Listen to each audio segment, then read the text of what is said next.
Welcome to my channel Hemraj sir new tips. और ऐसे ही video देखने के लिए हमारे चैनल को सब्सक्राइब कीजिए, लाइक कीजिए और अधिक से अधिक शेयर कीजिए। और इससे पहले के सभी सवाल एवं सभी प्रश्नावलियां आप हमारे चैनल की प्लेलिस्ट में जाकर देख सकते हो। नमस्कार दोस्तों, आज हम पढ़ेंगे प्रश्नावली 12.1 और इससे पहले के सभी सवाल और सभी प्रश्नावलियां हमने अपने चैनल की प्लेलिस्ट में डाल रखी है। आप चाहो तो अपनी क्लास की सभी सवाल एवं सभी प्रश्नावली आप हमारे चैनल की प्लेलिस्ट में जा कर के देख सकते हो। तो अब हम प्रश्नावली 12.1 का पहला सवाल करेंगे। इससे पहले हमें निर्देश मिला है कुछ।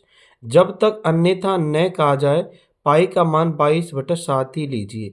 हमें 22/7 लेना है पाई का मान, जब तक कि कोई स्पेशल मान ना दिया जाए। तो अब हमारा देखो पहला सवाल है, दो घनों जिनमें से प्रत्येक का आयतन 64 घन सेमी, ठीक है, वर्ग सेमी नहीं, ये घन सेमी है, के संलग्न फलकों को मिलाकर एक ठोस बनाया जाता है। इससे प्राप्त घनाभ का पृष्ठीय क्षेत्रफल ज्ञात कीजिए। हमें घनाभ का पृष्ठीय क्षेत्रफल ज्ञात करना है। देखो पहले तो हम बता देते हैं आपको, जो हमारे घन घन होते हैं ना, उनको मिलाते हैं तो घनाभ बन जाता है। तो हमारे पास देखो घन का हमारे पास आयतन दिया है और हमें चाहिए भुजा। तो हम घन के जो आयतन का सूत्र होता है उसके माध्यम से हम आराम से घन की भुजा निकाल सकते हैं। तो अब सबसे पहले तो हम देखो चित्र बनाएंगे। सभी सवालों में हमने चित्र बनाने हैं, उसके बाद ही सवालों को हल करना है। अब हम इसको सवाल को पहले विस्तार से हल करते हैं। तो हम मान लेते हैं इसकी जो भुजा है घन की वो x मान लेते हैं, यानी कि हमारा जो घन है इसकी भुजा मान लेते हैं x। ठीक है, अब हम इसके आयतन के माध्यम से x का मान आसानी से निकाल सकते हैं। तो हम देखो इस घन में ये भुजा मान लेते हैं x, ठीक है, यानी घन की जो प्रत्येक भुजा होती है सारी बराबर होती है, तो हम एक भुजा मान लेते हैं x।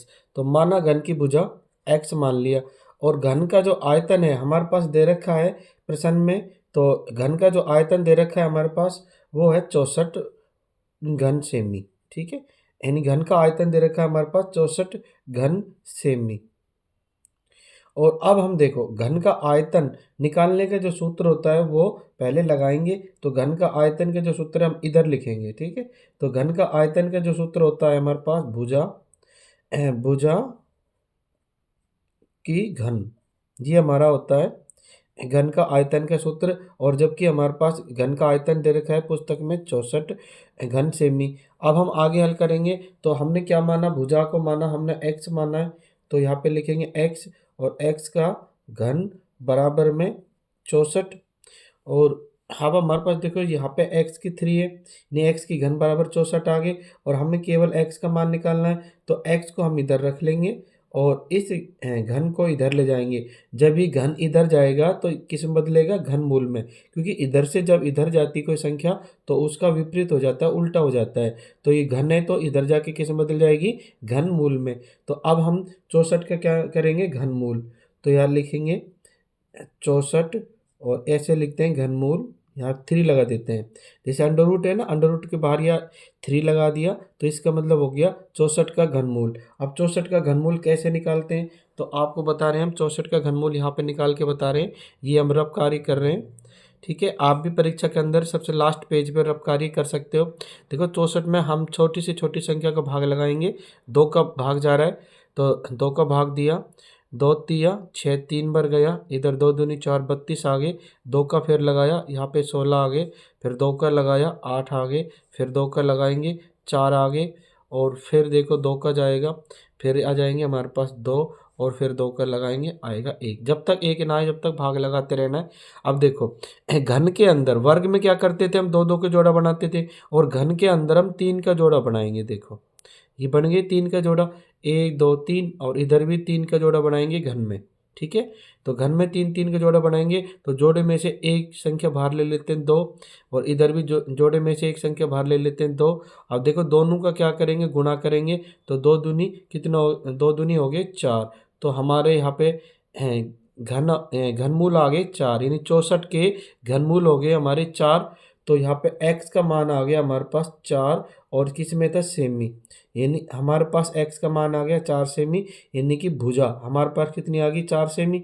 तो अब हम इस सवाल को आसानी से हल कर सकते हैं क्योंकि हमारे पास ये x का मान कितना आ गया 4 सेमी। और आपको पता है ये जो सारी भुजा होती है बराबर होती है। अब ये तो होगी लंबाई, ये होगी चौड़ाई, ये होगी ऊंचाई, तो कितनी होगी सारी ये 4 4 सेमी ही होगी। अब देखो ये घनाभ है, ठीक है। अब ये दो घनों को जोड़ते हैं तो क्या बन जाता है, घनाभ बन जाता है, ठीक है। यानी एक घन ये रहा और एक घन ये रहा, दोनों घनों को जोड़ेंगे तो क्या बन जाएगा, घनाभ। अब हमें क्या करना है, घनाभ की लंबाई निकालनी है।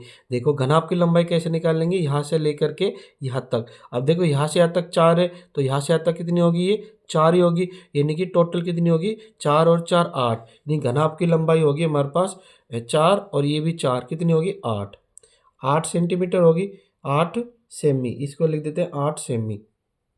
और चौड़ाई देखो, चौड़ाई हमारे पास ये होती है घनाभ की चौड़ाई, और घनाभ की चौड़ाई आपको पता है ये जो घन की जो सारी भुजा कैसी होती है, बराबर होती है। तो चौड़ाई कितनी होगी 4 सेमी।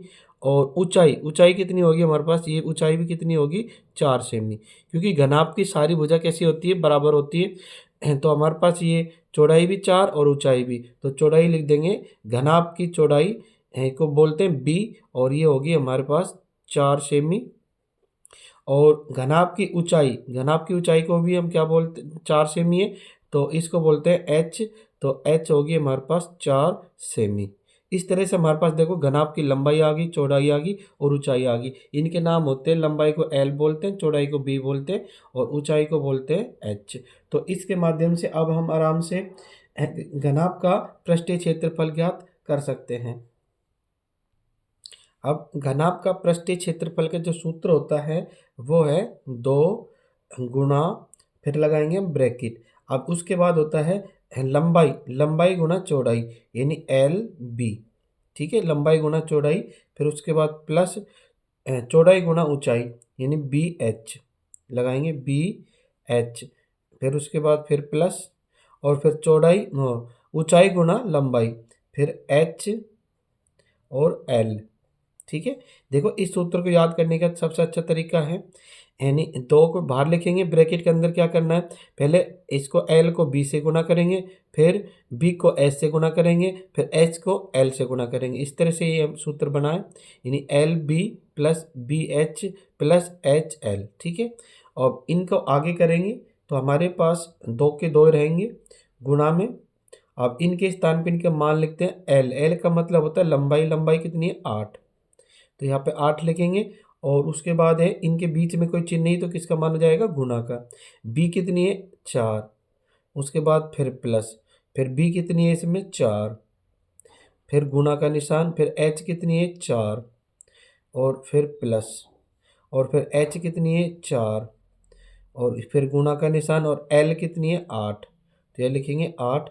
इसको आगे करते हैं तो 2 गुणा, अब इनको हल करते हैं आगे। ब्रैकेट के अंदर देखो, ब्रैकेट के अंदर क्या क्या बच रहा है, 8 चौके, इनका 8 का गुना 4 से करेंगे, 8 चौके 32 प्लस 4 चौके 16 प्लस 8 चौक 32, ये आप पे 32 आ गए, ब्रैकेट बंद। 2 2 गुना में, फिर अब 2 का गुना इनसे करेंगे तो देखो 32 16 और 32, इनको सबको जोड़ेंगे, देखो 32 दूनी 64, 64 और 16, 64 और 16 को जोड़ते हैं तो आएंगे हमारे पास 80। आप जोड़ के देख लेना, इन तीनों को जोड़ोगे तो 80 आएंगे।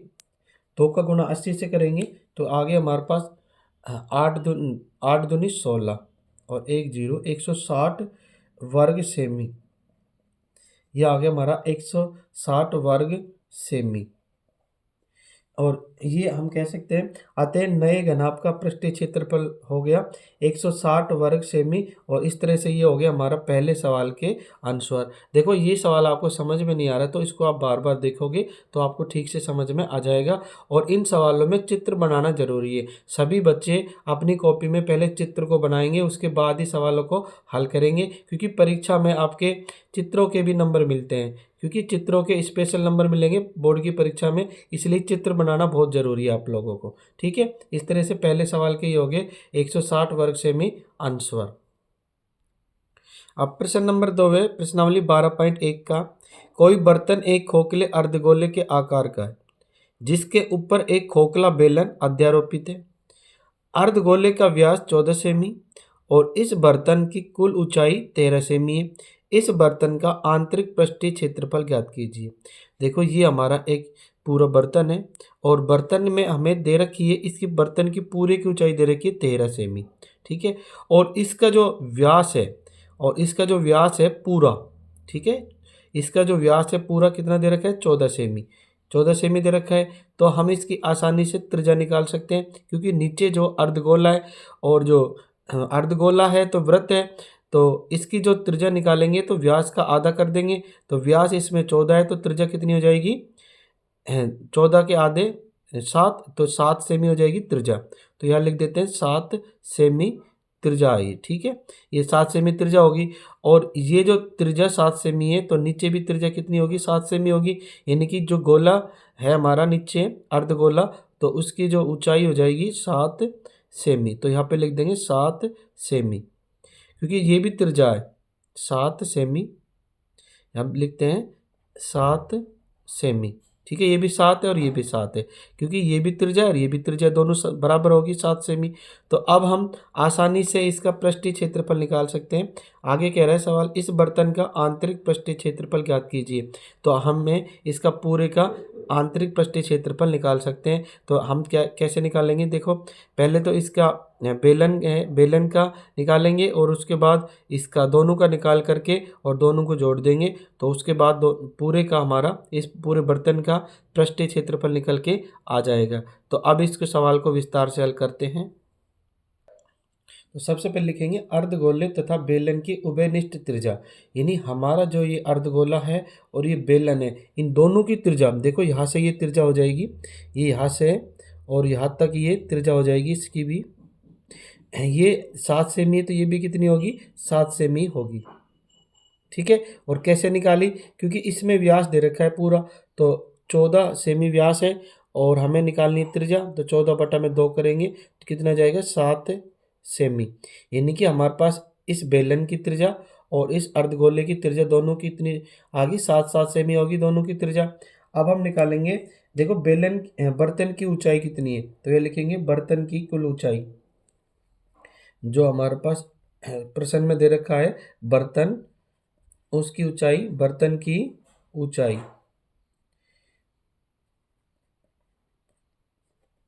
बर्तन की ऊंचाई, देखो बर्तन की ऊंचाई हमारी दे रखी है ये प्रश्न में कितनी 13 सेमी, तो ये लिखेंगे 13 सेमी।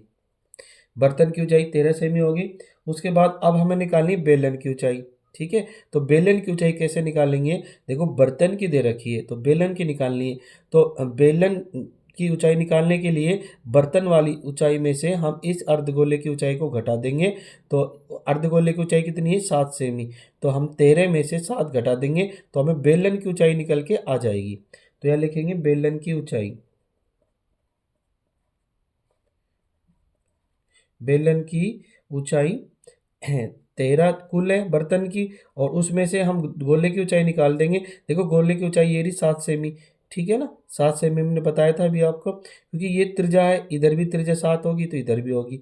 तो ये 7 सेमी को इधर निकालेंगे तो ये 7 माइनस कर देंगे, 13 में 7 गए तो 6 सेमी, यानी कि बेलन की ऊंचाई होगी 6 सेमी, ठीक है। अब हमें बर्तन का आंतरिक पृष्ठ का क्षेत्रफल निकालना है।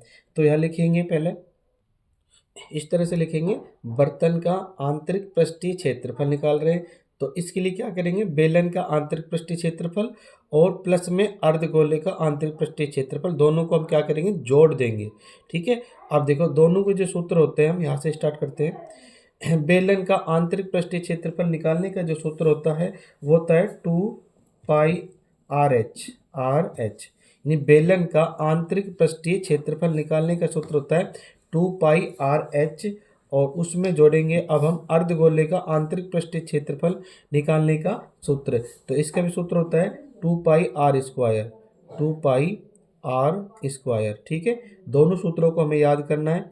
देखो ये बेलन का आंतरिक पृष्ठीय क्षेत्रफल निकालने का सूत्र था 2πr/h और अर्धगोले का आंतरिक पृष्ठीय क्षेत्रफल निकालने का सूत्र होता है 2πr²। ठीक है, अब इन दोनों में क्या करेंगे, हम पहले कॉमन लेंगे।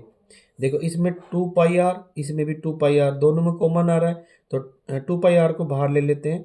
2πr बाहर आ गया। अब अंदर क्या बचेगा, ब्रैकेट के अंदर देखो 2πr के से भाग लगाएंगे तो 2πr से 2πr कट गया, क्या बचेगा h। उसके बाद में अब किसका निशान है, प्लस का निशान लगा देंगे। इधर 2πr² है तो 2πr से 2πr कट गया और ये r² है तो एक r इस यहाँ पे बच जाएगा, यानी h प्लस में r ब्रैकेट के अंदर आ गया। अब इसको आगे हल करते हैं तो देखो हमारे पास यहाँ 2 है तो यहाँ सबसे पहले 2 लिखेंगे, फिर πr, पाई का मान कितना है 22/7 गुना 22/7 और उसके बाद गुना r हमारे पास r का मतलब त्रिज्या, हमें कितनी निकाली त्रिज्या 7 सेमी, तो दोनों की त्रिज्या 7 सेमी है तो यह लिखेंगे 7 और उसके बाद हमारे पास गुना का निशान लगाएंगे। ब्रैकेट के अंदर है h हमें कितनी निकाली थी, देखो बेलन की ऊंचाई 6 सेमी थी। ठीक है, तो यहाँ पे लिखेंगे 6 प्लस में r कितनी है हमारे पास 7, यहाँ पे 7 लिख देंगे। आगे करेंगे सवाल को, देखो ये संख्या कट रही कौन कौन सी, देखो 7 से 7 कट गए और इनको पहले सोल्व कर लेते हैं। अब आगे देखो नीचे कोई संख्या नहीं बची, अब इनको हल करते हैं तो 2 का गुणा 22 से करेंगे तो आ जाएंगे 44। उसके बाद है गुणा का निशान 6 और 7 को जोड़ेंगे तो आ जाएंगे 13। और अब हम 44 और 13 का गुणा कराते हैं तो आते हैं हमारे पास 572। आप रफ कॉपी में करके देख लेना 572, और ये किस में है, क्षेत्रफल निकाला है तो वर्ग सेमी में आएगा तो यह लिखेंगे वर्ग सेमी, 572 वर्ग सेमी। तो ये हो गया हमारे सवाल नंबर 2 के आंसर, और यहाँ पे लिख देंगे अतः बर्तन का कुल आंतरिक पृष्ठीय क्षेत्रफल 572 वर्ग सेमी है। इस तरह से ये हो गया हमारा आंसर। सवाल समझ में नहीं आए तो इसको बार बार देखो, और चित्र भी जरूरी है बनाना इन सवालों के अंदर, पहले चित्र ही बनाना उसके बाद सवाल को हल करना। प्रश्न नंबर 3 है, एक खिलौना त्रिज्या 3.5 सेमी वाले एक शंकु के आकार का है जो उसी त्रिज्या वाले एक अर्धगोले पर अध्यारोपित है। इस खिलौने की संपूर्ण ऊंचाई 15.5 सेमी। इस खिलौने का संपूर्ण पृष्ठीय क्षेत्रफल ज्ञात कीजिए। देखो हमारे पास एक खिलौना दे रखा है और जो कि अर्धगोले पे टिका हुआ है, और ये शंकु आकार का ये गोला है जिसमें त्रिज्या दे रखी है हमारे पास 3.5 सेमी, और जो खिलौना है उसकी पूरी की ऊंचाई है 15.5 सेमी, यानी कि ऊंचाई भी दे रखी है और इस बार त्रिज्या भी दे रखी है हमारे पास। तो अब हमें इस पूरे खिलौने का पृष्ठीय क्षेत्रफल निकालना है। तो पहले हम शंकु का निकालेंगे, उसके बाद अर्धगोले का पृष्ठीय क्षेत्रफल, दोनों को जोड़ देंगे और इसको बहुत ही सरल तरीके से करेंगे। और आप इसको ध्यान से देखना, इस सवाल में बहुत ही मोस्ट सवाल है परीक्षा की दृष्टि से ये, तो इसको अब विस्तार से हल करते हैं। अब हम प्रश्न 3 को हल करते हैं। शंकु एवं अर्धगोले की त्रिज्या। देखो शंकु है इसकी भी त्रिज्या वही है, और जो हमारे पास अर्धगोला है इसकी भी त्रिज्या यही है। ठीक है, इन दोनों की त्रिज्या कितनी दे रखी है पुस्तक के अनुसार 3.5 सेमी में है। ठीक है, यानी कि आर हमारे पास 3.5 है और इसकी भी हमारे पास 3.5 है, दोनों की 3.5 त्रिज्या है। तो अब हम निकालेंगे खिलौने की ऊंचाई। देखो ये पूरा खिलौना है, ये हमारे पास ऊंचाई दे रखी है तो ये लिखते हैं इसको खिलौने की ऊंचाई। खिलौने की ऊंचाई, खिलौने की ऊंचाई,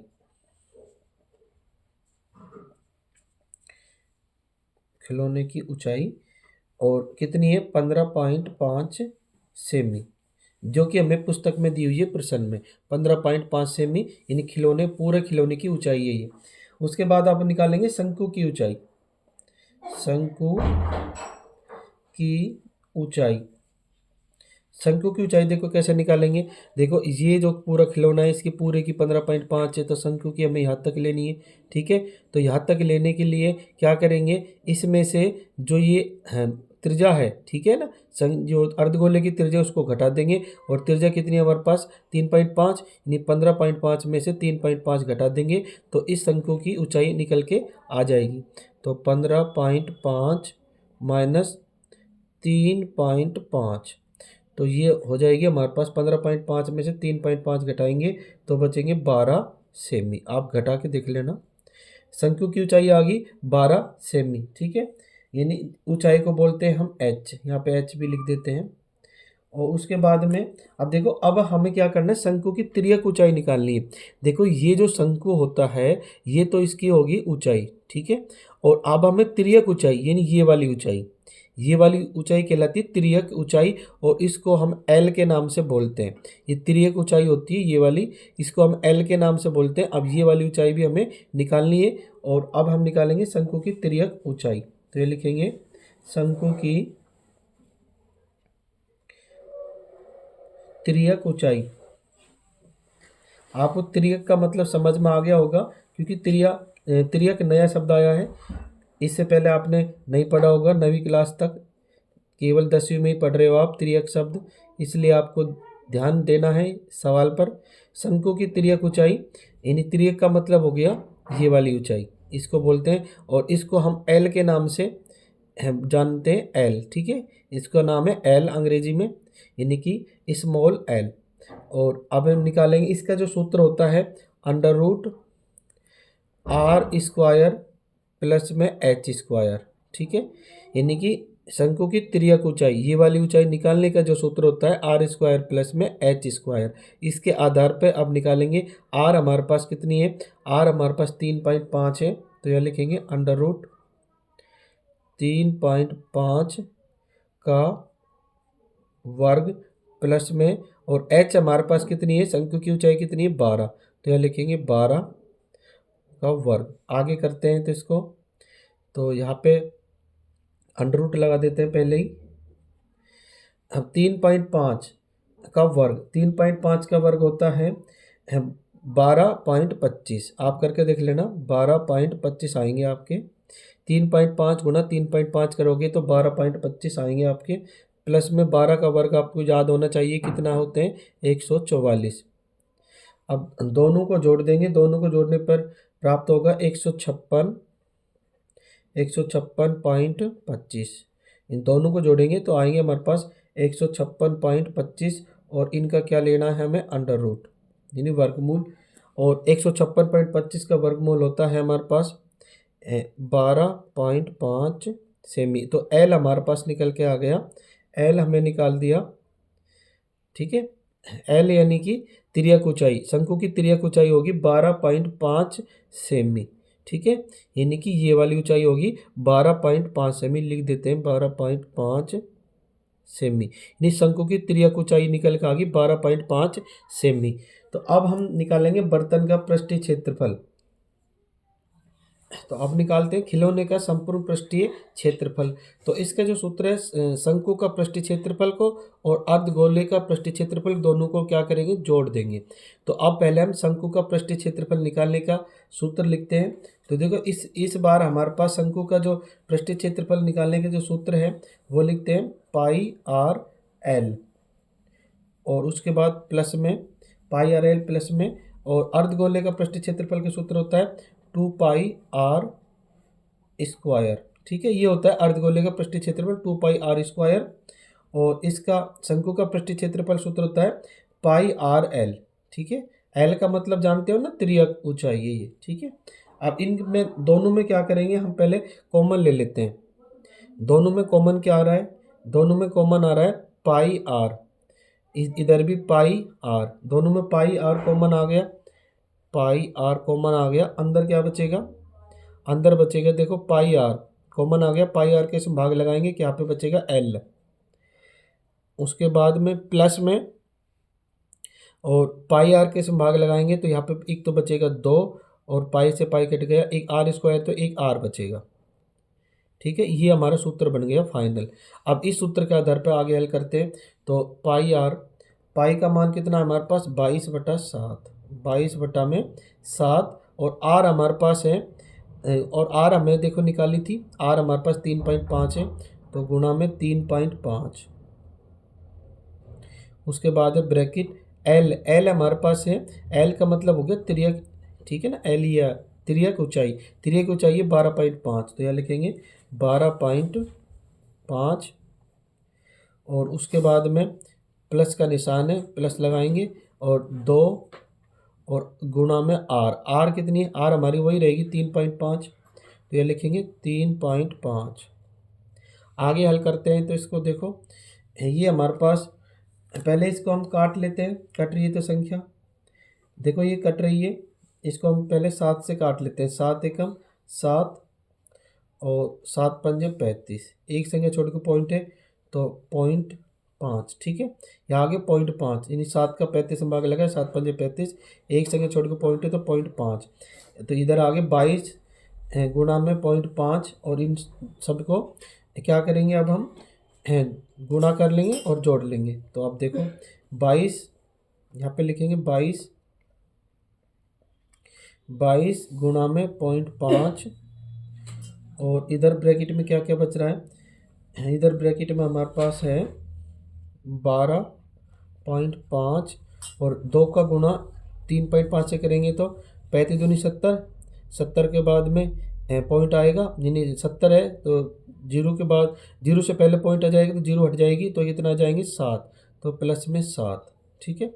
देखो 3.5 का गुणा 2 से करेंगे तो आएंगे हमारे पास 70 और एक संख्या छोड़ के पॉइंट लगाएंगे तो जीरो के बाद में क्या जाएगा पॉइंट, तो पॉइंट के बाद जीरो को कोई महत्व नहीं है, तो कितना जाएंगे 7, यानी कि 35 गुणा 2 7, ठीक है। अब यहाँ पे आगे 7 और उसका आगे करते हैं,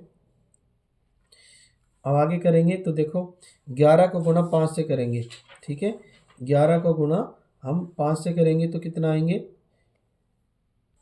यहाँ पे देखो 22 गुणा 0.5, 22 का गुणा 0.5 से करेंगे तो हम आपको करके बता रहे हैं, देखो 22 गुणा में 0.5, तो गुणा करेंगे 5 दूनी 10, 5 दूनी 10 है 11, और एक संख्या छोड़ के पॉइंट कितना आ जाएंगे 11, तो यहाँ पे आएंगे 11 और इधर आ जाएंगे हमारे पास 12.5 में 7 जोड़ देंगे तो ये हो जाएगा गुणा 19.5, 12.5 में 7 जोड़ेंगे 19.5 हो गया, और इनका अब 11 गुणा में 19.5 करेंगे तो हमारे पास आ जाएगा 214.5 वर्ग सेमी, 214.5 वर्ग सेमी, और ये किस में क्षेत्रफल में था, तो खिलौने का संपूर्ण पृष्ठीय क्षेत्रफल हो गया 214.5 वर्ग सेमी, तो यहाँ पे लिख देंगे अतः खिलौने का संपूर्ण पृष्ठीय क्षेत्रफल 214.5 वर्ग सेमी। इस तरह से ये हो गया हमारे तीसरे सवाल के आंसर। आपको सवाल को समझना है, बार बार देखना है ताकि सवाल समझ में आ जाए, क्योंकि ये सवाल बोर्ड की परीक्षा में पहले आ चुका है, 2 बार आ चुका है ये आपके बोर्ड की परीक्षा के अंदर, तो इस सवाल को विशेष रूप से अच्छी तरह से समझना और इसको हल करना। प्रश्नावली 12.1 का चौथा सवाल है, इससे पहले हमने सवाल कर चुके हैं 1 से 3 तक। अब हमारा चौथा सवाल है, भुजा 7 सेमी वाले एक घनाकार ब्लॉक के ऊपर एक अर्धगोला रखा हुआ है, अर्धगोले का अधिकतम व्यास क्या हो सकता है, इस प्रकार बने ठोस का पृष्ठीय क्षेत्रफल ज्ञात कीजिए। तो देखो हमारे पास एक घनाकार ब्लॉक दिया है, ये हमारा एक घनाकार ब्लॉक है और इसकी एक भुजा हमें दे रखी है, यानी ये भुजा हमें 7 सेमी दे रखी है, मान लो 7 सेमी, ठीक है। ये 7 सेमी भुजा है तो ये सारी कितनी होगी, 7 सेमी होगी सारी भुजा, और इसके अंदर देखो गोला दिया है अर्धगोला, और अर्धगोला है और इसके अंदर जो व्यास है ये हमें पूछा है। तो आपको पता है ये जो अर्धगोला है ये घनाकार आकृति पे है, तो जो ये भुजा होगी उतना ही क्या होगा व्यास होगा, उतनी जगह रोकेगा ये भी, तो ये व्यास तो हो जाएगा इसका 7 सेमी, ठीक है, यानी भुजा भी 7 सेमी है तो व्यास भी कितना हो जाएगा 7 सेमी। और अब हम इसका जो पृष्ठीय क्षेत्रफल वो निकालेंगे, तो हमें पृष्ठीय क्षेत्रफल के लिए क्या करेंगे, पहले इसका निकालेंगे घन का और फिर अर्धगोले का निकालेंगे, और अर्धगोले के बाद में हम इसका जो क्षेत्र रोका हुआ है, जो अर्धगोला है उसने जो इस ऊपर की सतह का जो क्षेत्रफल रोका हुआ है ढक रखा है उसको हम माइनस करेंगे, यानी हमने केवल इस भाग का और इस भाग का चाहिए, और जो भाग रोक रखा है उसका हम माइनस कर देंगे। तो इस तरह से इसका पृष्ठीय क्षेत्रफल निकल के आ जाएगा। अब इसको हम विस्तार से करते हैं सवाल को। अब पहले जो चीज़ हमारे पास दे रखी है उन चीज़ों को हम लिख लेते हैं पहले यहाँ पे। देखो इसमें हमारे पास घन की भुजा दे रखी है, ये घन है तो इस घन की हमें भुजा दी हुई है 7 सेमी। और ये जो अर्धगोला है इसका जो व्यास ये 7 सेमी है, तो अर्धगोले का व्यास भी कितना होगा, 7 सेमी होगा। तो हमारे पास अर्धगोले का व्यास भी दिया हुआ है 7 सेमी। तो अर्धगोले की त्रिज्या यानी आर निकालेंगे। तो आर कैसे निकालते हैं, d/2 यानी कि 7/2 कर देंगे, यानी कि व्यास में 2 का भाग लगाएंगे तो हमारे पास त्रिज्या निकल के आ जाएगी। तो ये 7/2 सेमी क्या होगी, हमारी त्रिज्या होगी। अब हमें क्या निकालना है, इसका पृष्ठीय क्षेत्रफल निकालना है। तो यहाँ पे लिखेंगे ठोस का पृष्ठीय क्षेत्रफल बराबर, इस तरह से लिखना है हमें, ठोस का क्षेत्रफल। तो इस पूरे का ठोस का क्षेत्रफल निकाल रहे हैं तो इसके लिए क्या करना है, घन का पृष्ठीय क्षेत्रफल यानी इनका ये जो घन है नीचे इसका पृष्ठीय क्षेत्रफल, और उसमें अर्धगोले का पृष्ठीय क्षेत्रफल, ये जो गोला है आधा गोला इसका पृष्ठीय क्षेत्रफल को जोड़ेंगे। और उसमें से देखो ये जो है ना वृत्तीय आधार का क्षेत्रफल है ये, ठीक है, ये डबल हो जाएगा। तो इसलिए हम इस वृत्तीय आधार क्षेत्रफल को घटा देंगे, क्योंकि ये जो भाग है ये गोला टिका हुआ है घन पर, इसका जो क्षेत्रफल जो घेर रखा है उसको हम घटा देंगे। इसको बोलते हैं वृत्तीय आधार का क्षेत्रफल, ठीक है, वरना ये डबल हो जाएगा इसलिए हम इसको घटाएंगे। तो इस पूरे का हमारे पास पृष्ठीय क्षेत्रफल निकल के आ जाएगा। तो अब स्टार्ट करते हैं सवाल को। तो देखो सबसे पहले तो हमें लिखना है घन का पृष्ठीय क्षेत्रफल। तो घन का पृष्ठीय क्षेत्रफल का सूत्र होता है 6 गुना भुजा की स्क्वायर, 6 गुना, और यहाँ पे लिखेंगे भुजा, भुजा की स्क्वायर इन भुजा का वर्ग, और उसके बाद प्लस का निशान लगाएंगे। फिर अर्धगोले का पृष्ठीय क्षेत्रफल का सूत्र होता है 2πr स्क्वायर, और उसमें से हम वृत्तीय आधार का क्षेत्रफल घटा देंगे।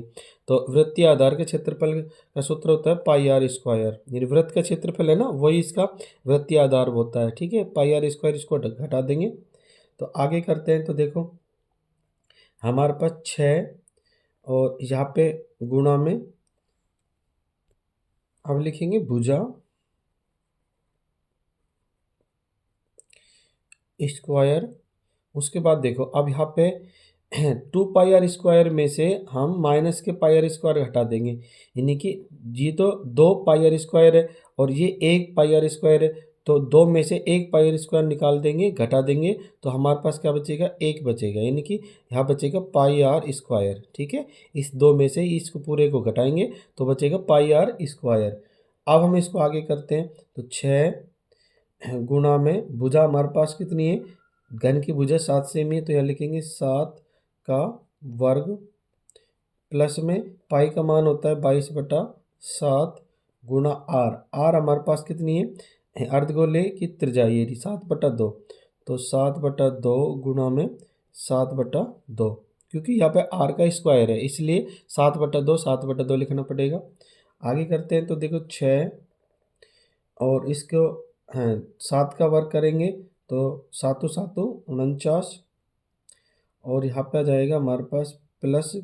अब देखो 7 से 7 कट गया, ठीक है, और ये 2 का भाग लगाया 22 में, 2 1 कम 2, 2 1 कम 2, 11 आ गए। अब देखो यहाँ पे बचेगा 11 का गुना 7 से करेंगे 77/2, यहाँ पे आगे 77/2। अब इनका गुणा करेंगे तो हमारे पास आएगा 6 का गुणा 49 से करेंगे तो यहाँ पे आएंगे हमारे पास 294, आप करके देखना, प्लस में, और 77 में 2 का भाग लगाएंगे तो यहाँ पे आएंगे हमारे पास 38.5। अब दोनों को जोड़ेंगे, 294 में 38.5 जोड़ेंगे तो होंगे 332.5। ये हो गया, क्षेत्रफल निकाला है। तो क्षेत्रफल की क्या किस्म आएगी, वर्ग सेमी में, तो यह लिख देंगे वर्ग सेमी। 332.5 वर्ग सेमी। इस तरह से ये हो गया हमारा चौथे सवाल के आंसर। और यहाँ पे लिख देंगे अतः अर्धगोले का अधिकतम व्यास 7 सेमी तथा ठोस का पृष्ठीय क्षेत्रफल 332.5 सेमी वर्ग सेमी। ये हो गया आंसर चौथे सवाल के। ठीक है, आपको चित्र बनाना है सवाल में, बिना चित्र के सवाल को नहीं करना, पहले चित्र बनाओ उसके बाद को सवाल को करना है। ठीक है, प्रश्न नंबर 5। देखो प्रश्न नंबर 5 में हमें ये इस तरह का घन का चित्र है और इसमें अर्धगोला दिया है लेकिन वो अंदर की तरफ है। ठीक है, और अंदर की तरफ जो गोला है इसका जो व्यास है वो भुजा के बराबर दिया है। तो भुजा इसमें दे नहीं रखी, तो भुजा को क्या मान लेंगे हम, ए मान लेते हैं। ठीक है, घन की भुजा हमने ए मान ली, तो व्यास भी कितना हो जाएगा, ये व्यास भी हो जाएगा हमारे पास ए। ठीक है, तो यहाँ लिखेंगे माना घन की भुजा, क्या माना हमने, ए मान लिया। और अर्धगोले का जो व्यास है वो क्या है, ए होगा वो भी, और अर्धगोले की त्रिज्या हो जाएगी ए बटा 2। ठीक है, यानी कि अर्धगोले की जो त्रिज्या है यहाँ से और यहाँ तक वो हो जाएगी ए बटा 2, क्योंकि व्यास हमारे पास ए है तो त्रिज्या हो जाएगी ए बटा 2। इस तरह से हमारी त्रिज्या होगी। अब हमें निकालना है ठोस का पृष्ठीय क्षेत्रफल, इसने पूरे का क्या निकालना है, पृष्ठीय क्षेत्रफल निकालना है। तो हमारा वही सूत्र रहेगा, घन का पृष्ठीय क्षेत्रफल प्लस में अर्धगोले का पृष्ठीय क्षेत्रफल माइनस वृत्तीय आधार का क्षेत्रफल। जो वृत्तीय आधार है ना ये वाला, इसका हम इसमें से घटा देंगे। तो हमारे पास देखो सूत्र हमने लिख दिया, अब इसको आगे हल करते हैं। तो हमारे पास घन का पृष्ठीय क्षेत्रफल, अब घन का जो पृष्ठीय क्षेत्रफल का सूत्र होता है 6 गुना भुजा का स्क्वायर। ठीक है, तो भुजा हमारे पास क्या है, ए, तो ए का कर देंगे स्क्वायर, ए स्क्वायर 6 गुना भुजा का स्क्वायर। अब उसके बाद है हमारे पास अर्धगोले का पृष्ठीय क्षेत्रफल। अर्धगोले का पृष्ठीय क्षेत्रफल होता है प्लस में 2 पाई स्क्वायर, 2 पाई होता है अर्धगोले का पृष्ठीय क्षेत्रफल। उसके बाद माइनस वृत्तीय आधार का क्षेत्रफल। ये जो वृत्तीय आधार है ना, ये इसको घटाएंगे तो वृत्तीय आधार का क्षेत्रफल होता है सूत्र पाई r स्क्वायर। आगे करेंगे तो देखो 6a² तो ऐसा ही रहेगा 6a², और उसके बाद में प्लस है 2 पाई r² में से 1 पाई r² निकाल देंगे तो यहाँ बचेगा पाई r²। ठीक है, इसमें से ये निकाल दिया तो बचेगा पाई r²। उसके बाद आगे करेंगे सवाल तो ये हो जाएगा हमारा 6a² और उसके बाद में प्लस, अब देखो इसमें पाई पाई है ना, पाई r², तो पाई को ऐसे लिखेंगे पाई, और आर हमारे पास है a बटा 2, तो इसको ब्रैकेट में लेंगे, आर यानी त्रिज्या, a बटा में 2, और इसका क्या करना है स्क्वायर वर्ग। तो आगे करेंगे सवाल को तो 6a² तो ऐसे ही रहेगा, और प्लस में अब ये स्क्वायर दोनों पे लगेगा तो ये पाई तो ऐसा ही रहेगा पाई, और a² का मतलब होता है 1/2, तो लिखेंगे 1/2 बटा में 2 का स्क्वायर मतलब 2 का वर्ग होता है 4। आगे करते हैं सवाल को, तो अब हमारे पास स्थिति ये बन गई है। तो इनमें से देखो a² इधर भी है और a² इधर भी है, दोनों में कॉमन आ रहा है, कॉमन ले लेंगे तो a² हमारा हो गया कॉमन। अंदर क्या बचेगा, अंदर बचेगा यहाँ पे 6 बचा यहाँ पे, तो और यहाँ पे बचेगा प्लस, और यहाँ पे बचेगा पाई, और a² कॉमन था बाहर चला गया बटा में 4, यानी 6 प्लस में पाई बटा 4।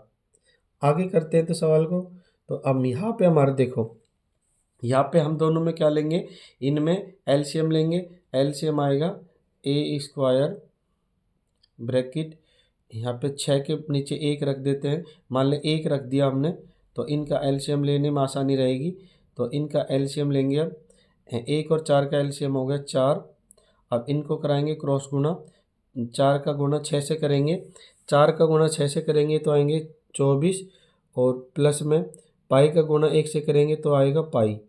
तो ये हो गया हमारा 24 प्लस में पाई और बटा में 4। अब ये 4 है कहाँ पे, ये बाहर चले जाएंगे, ये जो 4 है इधर आ जाएंगे बाहर, तो यहाँ पे हो जाएंगे a² बटा में ये 4 इधर आ जाएंगे, और ब्रैकेट में बचेगा हमारे पास 24 प्लस में पाई, और ये यही हमारा क्या हो जाएगा आंसर हो जाएगा।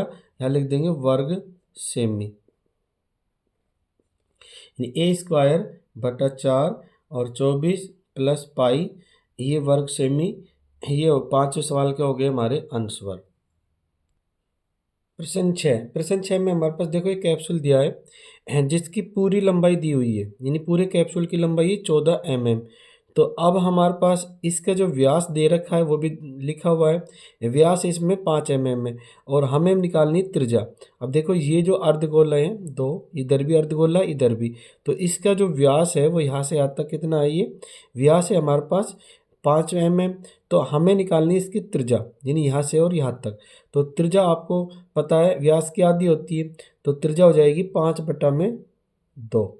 ठीक है, यानी कि इसकी जो त्रिज्या है, इसकी जो त्रिज्या है, इन सभी की त्रिज्या कितनी हो जाएगी 5/2 त्रिज्या। और 5 जो त्रिज्या है वो यहाँ से यहाँ तक भी रहेगी और यहाँ से और यहाँ तक भी रहेगी, यानी कि ये जो त्रिज्या है हमारी ये वाली 5/2 है और ये भी कितनी है 5/2। और ये भी हमारी है ये वाली 5/2, यहाँ पे लिख देते हैं 5/2। इसमें भी ऐसे ही सेम रहेगी। तो अब हमें कैप्सूल की लंबाई दे रखी है 14 mm, तो यहाँ लिखेंगे पहले कैप्सूल की लंबाई।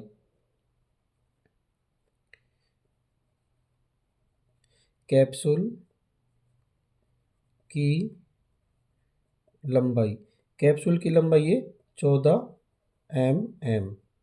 ठीक है, पूरे कैप्सूल की लंबाई 14 mm। अब हमें निकालनी है इस बेलनाकार भाग की, ठीक है, यहाँ से लेकर के और यहाँ तक की हमें क्या निकालनी है, लंबाई निकालनी है। तो हम कैसे निकालेंगे, पूरी 14 mm है तो इसमें से 5/2 तो इधर है ये और 5/2 इधर है। पहले 5/2 और 5/2 को जोड़ेंगे और 14 mm में से घटा देंगे। तो इसकी बेलन की लंबाई 14 mm है और बेलनाकार भाग की लंबाई यहाँ लिखेंगे बेलनाकार भाग की लंबाई, बेलनाकार भाग की लंबाई निकालेंगे तो 5/2 और 5/2 और 14 mm में से इसको घटा देंगे। 14 माइनस 5/2 माइनस 5/2। ठीक है, तो 5/2 और 5/2 जोड़ेंगे तो ये आ जाएगी हमारे पास 5 और 14 में से 5 घटा देंगे तो ये आ जाएगी हमारे पास 14 माइनस 5, ये आ गया हमारे पास 9 mm। ठीक है, आप करके देख लेना, इनका एलसीएम लेके किया है हमने, यानी 5/2 और 5/2 को पहले जोड़ करके टोटल आ गया हमारे पास 5 और 14 में से 5 घटा देंगे तो ये आ जाएगी 9 mm। यानी यहाँ से लेकर के और यहाँ तक की जो लंबाई है बेलनाकार भाग की वो 9 mm है। तो अब हमें निकालना है इनका क्षेत्रफल।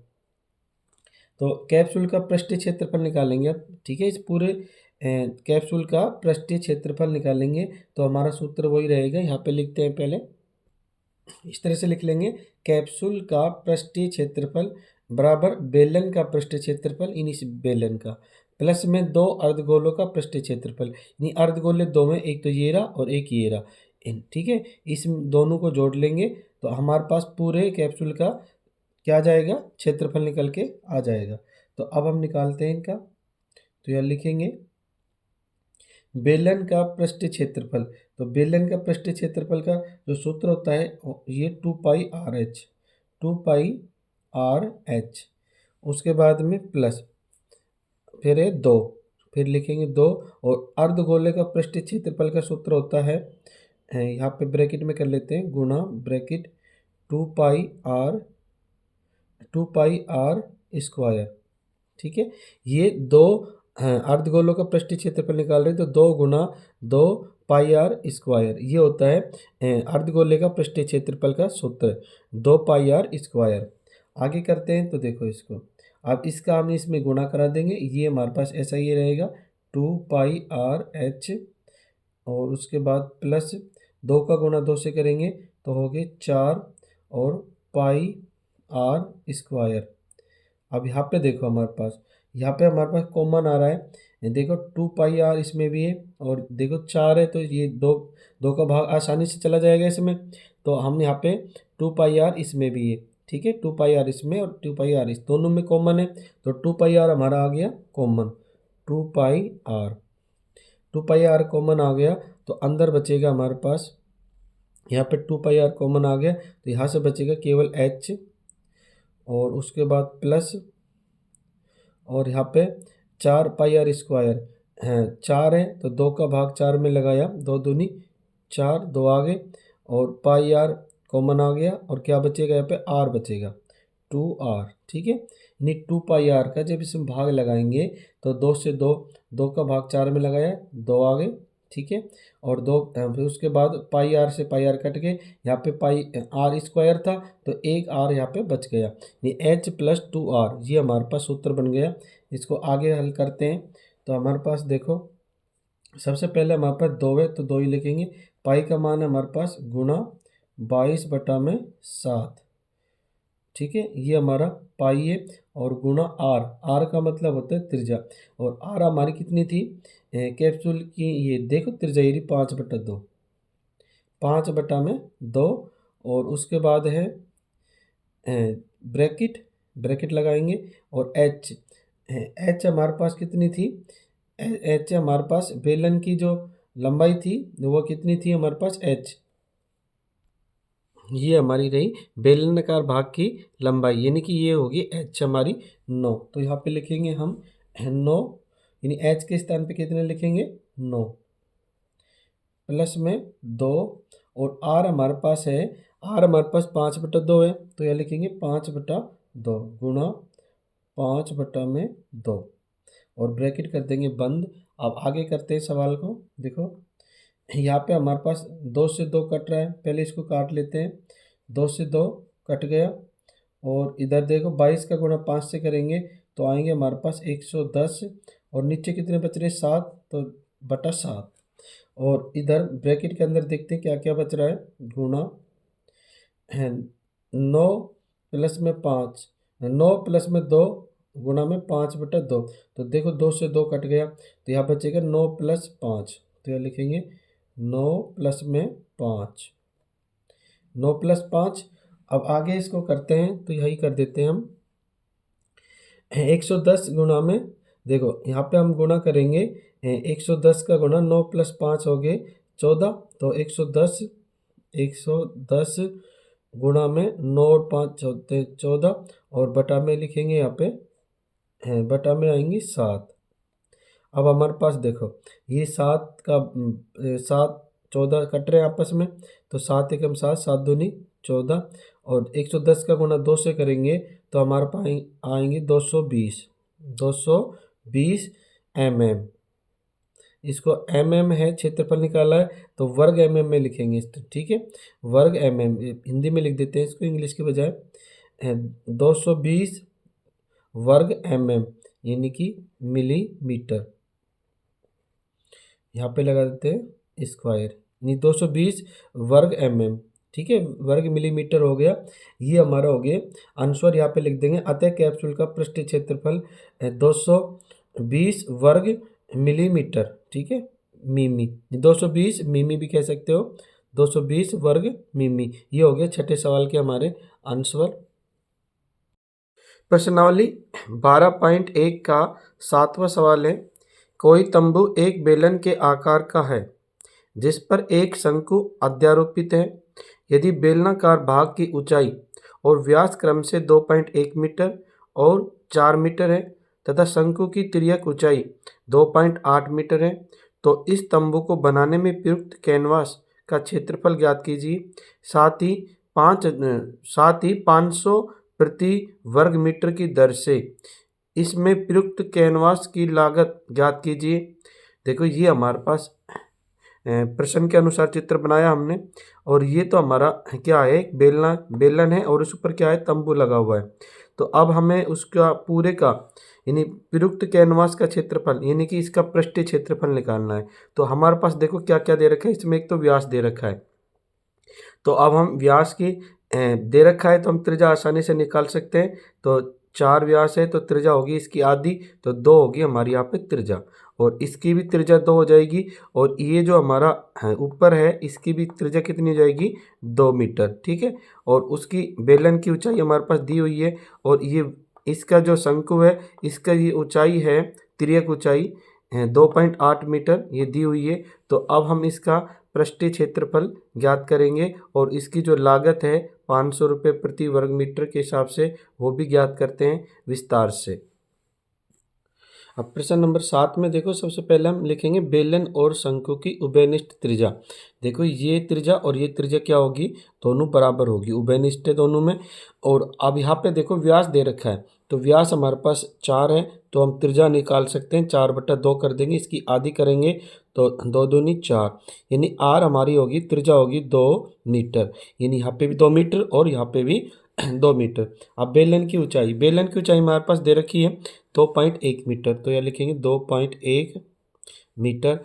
और साथ में हमारे पास शंकु की तिर्यक ऊंचाई, यानी तिर्यक ऊंचाई जो ये होती है, देखो शंकु की तिर्यक ऊंचाई ये होती है, इसको बोलते हैं तिर्यक ऊंचाई शंकु की। तो कितनी है, 2.8, और इसको एल से बोलते हैं, ठीक है, इसका नाम एल है अंग्रेजी में। और यह लिखेंगे तिर्यक ऊंचाई 2.8 मीटर, शंकु की तिर्यक ऊंचाई 2.8 मीटर, इसको एल बोलते हैं, ठीक है, इंग्लिश के अंदर। अब हमारे पास इसमें अब हम इसका संपूर्ण पृष्ठीय क्षेत्रफल निकालेंगे तंबू का। तो यह लिखेंगे तंबू का संपूर्ण पृष्ठीय क्षेत्र बराबर इस पूरे भाग में जो तंबू लगा हुआ है उसका हम वक्र पृष्ठीय क्षेत्रफल निकालेंगे। तो लिखेंगे तंबू का वक्र पृष्ठीय क्षेत्रफल। तो पहले इसमें बेलन का वक्र पृष्ठीय क्षेत्रफल और उसमें शंकु का वक्र पृष्ठ का क्षेत्रफल, दोनों का क्षेत्रफल निकाल के जोड़ देंगे हम दोनों को। तो अब इसको आगे हल करते हैं। तो पहले बेलन का वक्र पृष्ठ का क्षेत्रफल का सूत्र होता है 2πRh, ये आपको याद करना है, याद रहना चाहिए। बेलन का वक्र पृष्ठ का क्षेत्रफल होता है 2πRh, और उसके बाद प्लस में शंकु का वक्र पृष्ठ का क्षेत्रफल का सूत्र होता है πRL, ठीक है, ये दोनों सूत्र आपको याद करने। अब देखो दोनों के अंदर हम क्या करेंगे, कॉमन ले लेंगे, इसके अंदर और इसके अंदर क्या कॉमन आ रहा है हमारे पास, देखो यहाँ पे पाई है, इधर भी पाई है, इधर भी आर है, इधर भी आर है, तो पाई आर हमारा आ गया कॉमन। तो पाई आर को ले लेते हैं बाहर, अंदर क्या बचेगा, पाई आर इसमें से घटा देंगे तो 2h बचेगा, यहाँ पे 2h प्लस में, और यहाँ पे पाई आर घटा देंगे तो बचेगा यहाँ पे एल। और आगे करते हैं तो सवाल में देखो पाई का मान कितना होता है 22/7, तो यहाँ लिखेंगे 22/7 गुणा में आर, आर हमारी देखो यहाँ पे 2 मीटर, आर है हमारी 2, उसके बाद है ब्रैकेट, उसके बाद 2 गुणा में एच, एच हमारे पास है, एच हमने निकाला था 2.1, यहाँ लिखेंगे 2.1, और उसके बाद प्लस में एल, एल हमारे पास है 2.8, ठीक है, एल का मतलब होता है तिर्यक ऊंचाई 2.8। उसको आगे हल करते हैं। तो अब देखो यहाँ पे हमारे पास ये संख्या कट रही है तो इनको काटेंगे, अगर जुड़ रही है तो उनको जोड़ेंगे। तो यहाँ पे देखो 22/7 है और यहाँ पे 2 है, तो 2 का गुणा 22 से करेंगे तो आ जाएंगे हमारे पास 44/7। और इधर ब्रैकेट के अंदर देखो क्या क्या हो रहा है, गुणा में ब्रैकेट, ब्रैकेट के अंदर हमारे पास है 2 का गुणा 2 से करेंगे 2 दूनी 4, और 2 का गुणा 1 से करेंगे तो 2 एकम 2, तो ये गुणा करने पे आगे 4.2, यानी 21 दूनी 42, तो 4.2 प्लस में 2.8, आगे इसको करेंगे तो 44/7, तो ऐसे ही रहेंगे 44/7 गुणा में, और 4.2 और 2.8 को जोड़ेंगे तो हमारे पास आएगा 8 और 2 10 की 0, और 2 और 4 6 और 1 7, यानी टोटल 7 आ जाएंगे हमारे पास, ठीक है। इन दोनों को जोड़ेंगे तो 7.0 आएगा, तो पॉइंट के बाद 0 का कोई महत्व नहीं है, तो यहाँ पे आ जाएगा 7, तो 7 से 7 हमारे क्या हो जाएंगे, कट जाएंगे, और यहाँ पे आ जाएंगे हमारे 44, और 44 क्या है, ये क्षेत्रफल निकाला है इसलिए क्या आएगा इसमें, वर्ग मीटर, तो यहाँ लिखेंगे वर्ग मीटर, ये लिखना बहुत जरूरी है, ठीक है। क्षेत्रफल की इकाई होती है उसमें वर्ग मीटर या वर्ग सेमी या इस तरह से लिखा जाता है, ये लिखना बहुत जरूरी है। 44 वर्ग मीटर, ये आ गया हमारा इसका तंबू का वक्र पृष्ठ का क्षेत्रफल 44 वर्ग मीटर। अब हमें क्या करना है, इसकी लागत ज्ञात करनी है। तो तंबू का वक्र पृष्ठ क्षेत्रफल 44 आ गया, तो 1 मीटर कैनवास की लागत है 500 रुपये। तो अब हम 44 मीटर कैनवास की लागत ज्ञात करेंगे, तो यहाँ लिखेंगे कैनवास की लागत, सीधा लिख देते हैं कैनवास, हमारे पास कैनवास की लागत निकाल रहे हैं, कैनवास की लागत, तो हमारे पास 44 है ये, तो और इसकी जो 1 मीटर की लागत है 500 रुपये, जो हमें प्रश्न में दी हुई है, और हमारे पास कुल कितने क्षेत्रफल आया 44, तो गुना 44 करेंगे तो यहाँ पे आ जाएगा 500 का 44 से गुना करेंगे तो यहाँ पे आएंगे हमारे पास 22,000। आप लोग गुना करके देख लेना कि 22,000 रुपये ये हो गए रुपये, ये रुपये में लिखना है, ध्यान रखना ये रुपये में है। तो कैनवास की लागत आ गई 22,000 रुपये। और इस तरह से हमारा 7वें सवाल के ये हो गए आंसर। और आपको चित्र भी बनाना है सवाल में, सभी सवालों में चित्र तो जरूर बनाना है आपको, ठीक है। प्रश्न नंबर 8, ऊंचाई 2.4 सेमी और व्यास 1.4 सेमी वाले एक ठोस बेलन में से इसी ऊंचाई और इसी व्यास वाला एक शंक्वाकार खोल काट लिया जाता है। शेष बचे ठोस का निकटतम वर्ग सेंटीमीटर तक पृष्ठीय क्षेत्रफल ज्ञात कीजिए। तो हमें देखो ये हमारे पास एक क्या दे रखा है, एक ठोस बेलन दे रखा है, ठीक है। एक ठोस बेलन में जिसमें इसमें व्यास दे रखा है और ऊंचाई दे रखी है। इन ऊंचाई हमारे पास 2.5 सेमी और व्यास इसमें दे रखा है हमारे पास 1.4। तो हम त्रिज्या निकाल सकते हैं आराम से। 1.4 में जब 2 का भाग लगाएंगे तो 0.7 आ जाएगा, ये हमारी होगी त्रिज्या और ये हमारी ऊंचाई है। तो अब हमें इसके अंदर करना है, एक शंक्वाकार खोल काट लिया जाता है, शेष बचे ठोस का निकटतम वर्ग सेंटीमीटर तथा पृष्ठीय क्षेत्रफल ज्ञात कीजिए। तो अब हमें शेष बचे ठोस का निकटतम वर्ग सेंटीमीटर तक पृष्ठीय क्षेत्रफल निकालना है, यानी इसका पृष्ठीय क्षेत्रफल निकालेंगे इस शेष बचे ठोस का। तो अब इसको हम पहले विस्तार से करते हैं। तो इसमें सबसे पहले तो व्यास दिया है उसकी त्रिज्या बनाएंगे, ठीक है। और उसके बाद में ये जो हमारे पास शंकु की जो भुजा है इसका हम तिर्यक ऊंचाई निकालेंगे।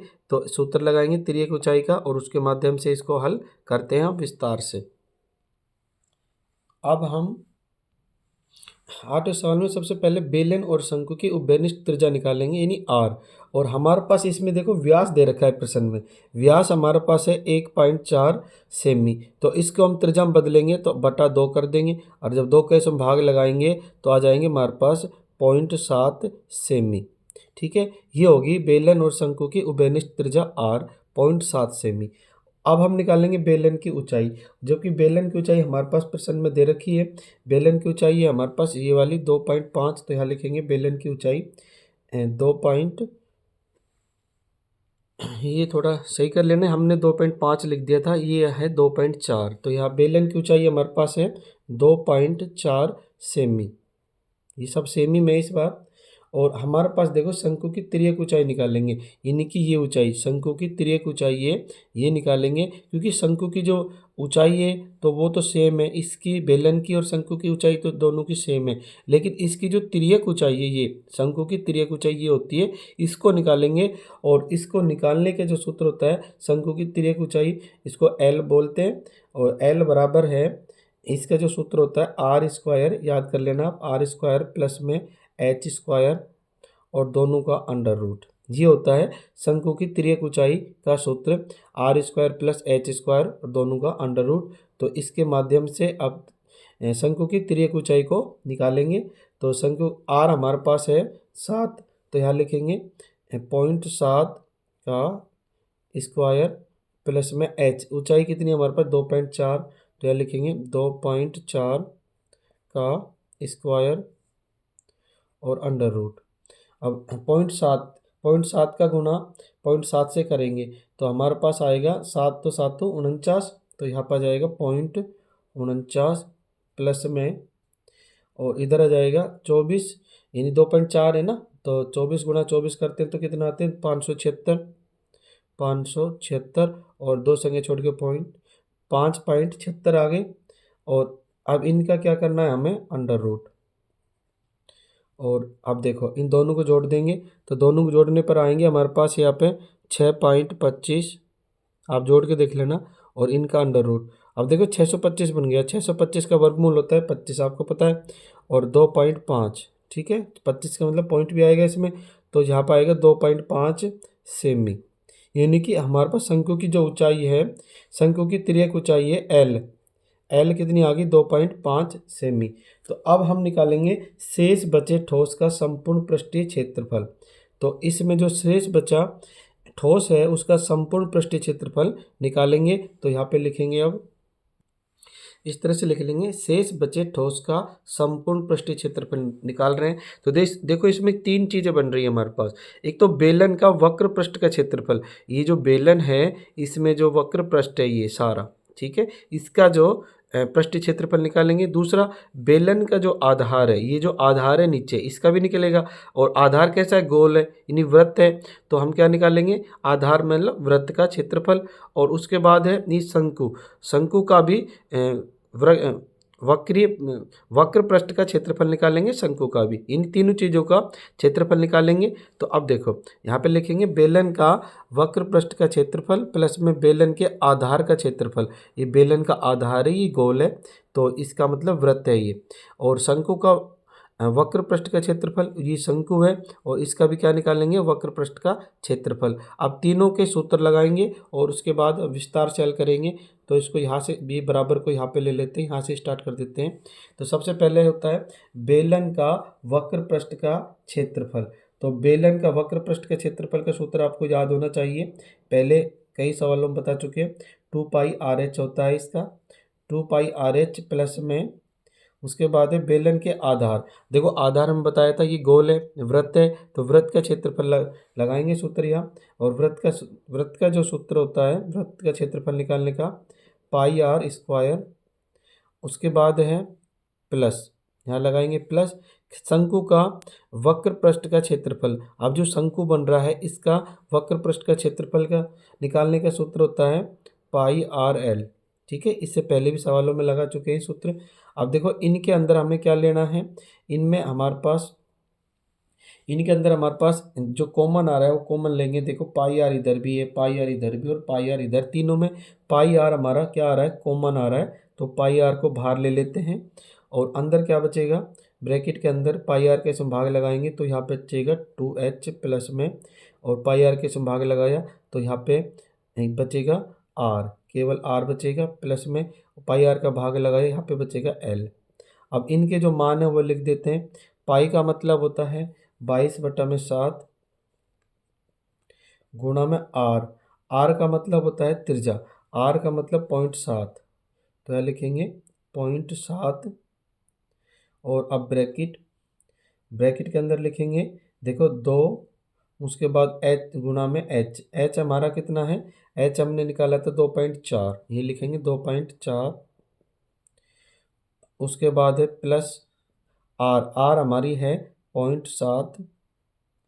उसके बाद है प्लस एल, एल हमें निकाली थी 2.5, तो यह लिखेंगे 2.5, ब्रैकेट बंद। इसको आगे करते हैं। तो देखो हमारे पास यहाँ पे, अब पहले तो इसका यहाँ पे गुणा करेंगे, तो इसका गुणा करेंगे तो हमारे पास आ जाएगा यहाँ पे देखो 7 से 7 कट रहा है, 7 से 7 कट गए, लेकिन ये पॉइंट था ना, तो यहाँ पे 7 एक कम 7, और पॉइंट यहाँ पर जाएगा 0.1, और 0.1 का गुणा जब 22 से करेंगे तो ये आ जाएगा 2.2, ठीक है। ये पॉइंट यहाँ पे आ जाएगा 2 पॉइंट, यानी 2 और दोनों 2 के बीच में। और इधर देखो, इधर जोड़ते हैं तो यहाँ पे लिख देते हैं 0.1 का गुणा 2.22 से करेंगे तो आएंगे 2.2, और इधर यहाँ पे हमारे पास एक गुणा लगा देते हैं सीधा, यहाँ पे लगा देते हैं गुणा। और यहाँ पे देखो 2 का गुणा 2 से करेंगे, 2 दूनी 4, और 2 का गुणा 4 से करेंगे 2 चौके 8, यानी कि 4.8 आ गया इधर प्लस। और यहाँ पे 0.7 प्लस 2.5।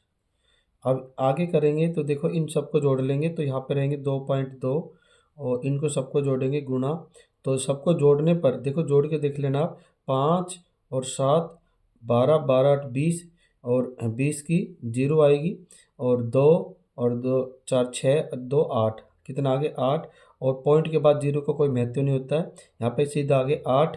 अब इनका गुणा कराएंगे, 2.2 का 8 से गुणा करेंगे तो आएंगे हमारे पास 176, और एक संख्या छोड़ के पॉइंट है तो 17.6, 17.6 आ गए हमारे पास यहाँ पे। अब हमारे पास देखो इसको हमने निकटतम वर्ग सेंटीमीटर तक लाना है, यानी कि प्रश्न में कहा है कि निकटतम वर्ग सेंटीमीटर में निकालना है। तो इसके निकटतम क्या है, 17.6 है ना, तो ये निकटतम होगा 18 के, यानी 18 लिख सकते हैं क्योंकि 17.6 के निकटतम होता है 18 सेमी। तो यहाँ पे लिख देंगे 18। 18 किस में, क्षेत्रफल की इकाई किस में लिखी जाएगी, वर्ग सेमी में। तो ये आ गया 18 वर्ग सेमी। इस तरह से ये हमारा हो गया, यानी 8वें सवाल का आंसर। तो हम यहाँ पे लिख देंगे, अतः शेष बचे ठोस का संपूर्ण पृष्ठीय क्षेत्र 18 वर्ग सेमी। ये हो गया आंसर 8वें सवाल के। प्रश्न 9 है इस प्रश्नावली का अंतिम सवाल। लकड़ी के एक ठोस बेलन के प्रत्येक सिरे पर एक अर्धगोला खोदकर निकालते हुए एक वस्तु बनाई गई, जैसा कि आकृति 12.11 यानी 12.11 में दिखाया गया है। यानी ये हमारा क्या है, एक बेलन है और बेलन के अंदर दो अर्धगोले बनाए गए हैं। जब यदि बेलन की ऊंचाई 10 सेमी हो, यानी बेलन जो है इसकी ऊंचाई ये दे रखी है इसमें 10 सेमी, और आधार की त्रिज्या 3.5 सेमी, यानी आधार की जो त्रिज्या है ये यहाँ से और यहाँ तक वो दे रखी है 3.5 सेमी। तो इस वस्तु का संपूर्ण पृष्ठीय क्षेत्रफल ज्ञात कीजिए। तो अब हमें इसका संपूर्ण पृष्ठीय क्षेत्रफल निकालना है। तो सबसे पहले बेलन का और दो अर्धगोलों का संपूर्ण पृष्ठीय क्षेत्रफल निकालेंगे और ये हमारा हो जाएगा फिर इस वस्तु का संपूर्ण पृष्ठीय क्षेत्रफल। तो अब इसको हम विस्तार से हल करते हैं, चित्र बनाते हैं पहले, उसके बाद सवाल को हल करते हैं। अब हमारे पास जो प्रश्न में दिया है वो पहले लिख लेते हैं। बेलन और अर्धगोलों की त्रिज्या हमारे पास आर हमारे पास दे रखी है इसमें 3.5, तो यह लिखेंगे 3.5। ठीक है, ये बेलन की भी है और दोनों अर्धगोलों की भी त्रिज्या है 3.5 सेमी। ठीक है, यहाँ पे लिख देते हैं सेंटीमीटर यानी सेमी, सेमी। और बेलन की ऊंचाई जो हमारे पास दे रखी है प्रश्न में 10 सेमी, तो यह लिखेंगे 10 सेमी। अब हमें क्या करना है, इस संपूर्ण यानी वस्तु का संपूर्ण पृष्ठीय क्षेत्रफल निकालना है। तो वस्तु का संपूर्ण पृष्ठीय क्षेत्रफल निकालने का जो सूत्र है वो पहले लिखेंगे, उसके बाद इसको हल करते हैं। पहले लिख लेते हैं, इस तरह से लिख लेंगे, वस्तु का संपूर्ण पृष्ठीय क्षेत्रफल निकाल रहे हैं तो हम क्या करेंगे, इस बेलन का निकालेंगे और दोनों गोलों का पृष्ठीय क्षेत्रफल निकालेंगे, दोनों को जोड़ देंगे। तो यह लिखेंगे बेलन का वक्र पृष्ठीय क्षेत्रफल प्लस में दोनों अर्धगोलों का पृष्ठीय क्षेत्रफल। तो यहाँ से स्टार्ट करते हैं बराबर। तो पहले हम बेलन का वक्र पृष्ठ का क्षेत्रफल का सूत्र लिखते हैं, जो कि हमारे पास याद है आपको और याद करना भी पड़ेगा। 2πRh इसका सूत्र होता है 2πRh प्लस, उसके बाद है हमारे पास देखो दो अर्धगोले, तो दोनों है ना, दो है तो सबसे पहले तो दो लगा देते हैं। अब अर्धगोलों का पृष्ठीय क्षेत्रफल होता है वो गुणा में 2πr²। ठीक है, 2πr² होता है दोनों अर्धगोलों का पृष्ठीय क्षेत्रफल का सूत्र है ये। अब इसको आगे हल करते हैं। तो देखो हमारे पास यहाँ पर, अब यहाँ पे इस दो का हम पहले इससे गुणा कर लेते हैं। तो दो, ये तो ऐसा ही रहेगा 2πRh, उसके बाद है प्लस 2 का गुणा से करेंगे 2 दूनी 4 πr²। अब ये आ गया हमारे पास। अब इन दोनों में क्या लेंगे, हम कॉमन लेंगे। इन दोनों में कॉमन क्या आ रहा है, यहाँ पे कर देते हैं। दोनों में कॉमन आ रहा है हमारे पास, देखो 2, इसमें 4 है तो इसमें 4 में 2 को भाग चला जाएगा, तो इसमें 2 कॉमन है और इसमें पाई भी है, इसमें आर भी है, तो इसमें आ गया कॉमन 2πr। 2πr हमारा क्या आ गया, यहाँ पे कॉमन आ गया, अंदर बचेगा 2πr के इसमें भाग लगाएंगे, यहाँ पे बचेगा h प्लस में 2πr का इसमें भाग लगाएंगे तो 2 दूनी 4, 2 आ गए यहाँ पे, और πr से πr कट के और r² है तो यहाँ पे बचेगा r, ये 2r। यहाँ पे 2πr bracket h plus 2r ये हमारे पास बन गया सरल करके सूत्र में। अब हम इसको आगे इनके मान लिखेंगे। तो सबसे पहले इसमें कितने हैं, 2, तो 2 के 2 गुणा पाई का मान होता है 22/7 गुणा r हमारे पास है, r हमारे पास 3.5 है, 3.5, उसके बाद ब्रैकेट h हमारे पास है 10, तो यहाँ लिखेंगे 10, और उसके बाद प्लस में 2r, तो 2 गुणा r हमारे पास है 3.5, तो यहाँ लिखेंगे 3.5। अब इसको आगे हल करते हैं। तो देखो ये 2 का गुणा हम यहाँ पे करेंगे और पहले इसका 7 का भाग लगाएंगे इसमें, ठीक है। पहले इस 7 को हल कर लेते हैं। 7 का इसमें भाग लगाएंगे, 7 एकम 7 और 7 पंजे 35। एक संख्या छोड़ के पॉइंट है तो 0.5। अब हमारे पास 0.5 है, 0.5 का हम 2 से गुणा करेंगे तो 5 दूनी 10। एक संख्या छोड़ के पॉइंट लगाएंगे, कितना आएगा 1.0। और पॉइंट के बाद जीरो का कोई महत्व नहीं होता। 1 का गुणा 22 से करेंगे, कितना जाएंगे 22 आ जाएंगे यहाँ पे। तो आगे करते हैं तो यहाँ पे केवल कितना आगे 22। कैसे आए देखो, 7 का 35 में भाग लगाए, 7 पंजे 35, 0.5 आगे। 0.5 का 2 से गुणा करेंगे, ठीक है। हम देखो करके दिखा रहे हैं आपको, 2 गुणा में 0.5, ये आगे 5 दूनी 10 और एक संख्या छोड़ के पॉइंट। तो देखो पॉइंट के बाद जीरो का कोई महत्व नहीं होता, 1 बचा। तो 1 का गुणा 22 से करेंगे तो कितना आएंगे 22 ही आएंगे, ठीक है। ये रफ कार्य था। अब उसके बाद में अब हमारे पास 22 आ गए इधर और गुणा में 10। और इन दोनों का पहले गुणा कराएंगे। देखो इन दोनों का पहले गुणा कराएंगे तो 3.5 का 2 से गुणा करेंगे तो पहले दूनी 70। देखो आप करके दिखा रहे हैं, 2 गुना 3.5, 35 दूनी 70। एक संख्या छोड़ के पॉइंट, कितना आगे 7 और 7 में कितने जोड़ेंगे 10, कितना आगे 17। तो यहाँ पे आगे हमारे पास 22 गुणा में 17, 22 गुणा 17 करेंगे तो आएंगे हमारे पास 374। और क्षेत्रफल की इकाई किस में लिखी जाएगी वर्ग सेमी में, तो यह लिखेंगे वर्ग सेमी। 374 वर्ग सेमी, तो यहाँ लिख देंगे अतः वस्तु का संपूर्ण पृष्ठीय क्षेत्रफल 374 वर्ग सेमी। इस तरह से ये हो गया 9वें सवाल का आंसर। और सभी सवालों में आपको चित्र जरूर बनाना है। आपको कोई सवाल समझ में नहीं आए तो हमें कमेंट्स करके बताएं और साथ में उस सवाल को बार बार देखो ताकि आपको ठीक से समझ में आ जाए। धन्यवाद सभी को वीडियो देखने के लिए। धन्यवाद वीडियो देखने के लिए।